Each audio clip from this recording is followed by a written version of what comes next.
ایران نے اسرائیل کے waste bank کے ایریا سے زمینوں کی رجسٹریشن کے اقدام کو فلسطینی زمین کے عملی الحاق کے برابر قرار دے کر مذمت کی ہے۔ ایران نے یونائیٹڈ نیشنز اور آرگنائزیشن آف اسلامک کوآپریشن سے مطالبہ کیا ہے کہ وہ فلسطینیوں کے حقوق کے تحفظ کے لیے مؤثر قدم اٹھائیں۔ اسرائیل کے نئے اوسلو اکارڈز اقدامات کی خلاف ورزی اسے قرار دیا جا رہا ہے، جن سے بستیوں کی توسیع اور اسرائیلی کنٹرول میں اضافہ ہوگا۔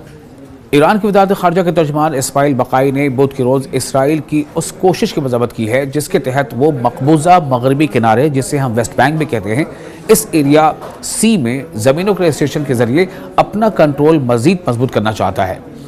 انہوں نے کہا کہ یہ اقدام فلسطینی عوام کے خلاف جاری ظلم و زیادتی اور نسل کشی کی پالیسیوں کا تسلسل ہے۔ بقائی کے مطابق یہ قدم دراصل فلسطینی زمین کو عملاً اسرائیل میں شامل کرنے والا یعنی الحاق کے جیسا ہے، اسی کے لگ بھگ برابر ہے، اور فلسطین کو ختم کرنے کی نو آبادیاتی منصوبے کا حصہ ہے۔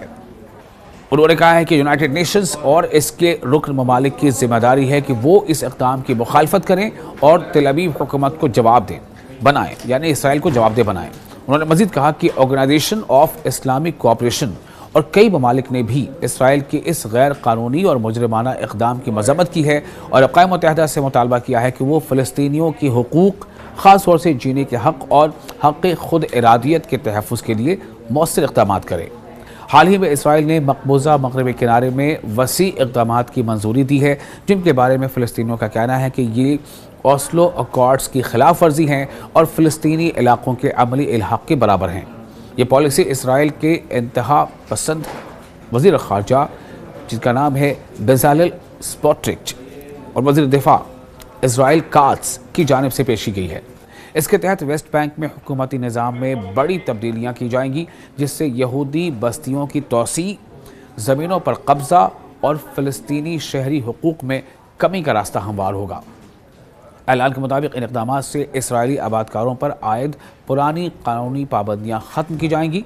بستیوں کی تعمیر تیز کی جائے گی اور اسرائیلی فوجی و سول اختیارات ان علاقوں تک بڑھا دیے جائیں گے جو پہلے جزوی طور پر فلسطینی انتظامیہ کے تحت تھے۔ یاد رہے کہ 1990 کی دہائی میں ہونے والے اوسلو معاہدے، جس میں اسرائیل اور پیلسٹائن لبریشن آرگنائزیشن یعنی PLO کے درمیان طے پائے تھے، جن کا مقصد اسرائیل فلسطین تنازع کو حل کرنا اور فلسطینیوں کو حق خود ارادیت دینا تھا۔ لیکن اب موجودہ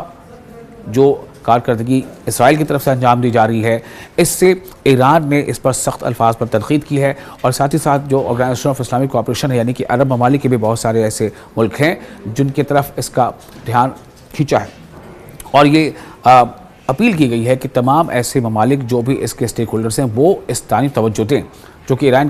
کا کہنا ہے کہ ایران نے اسرائیل کے جو ویسٹ بینک کے ایریا میں جو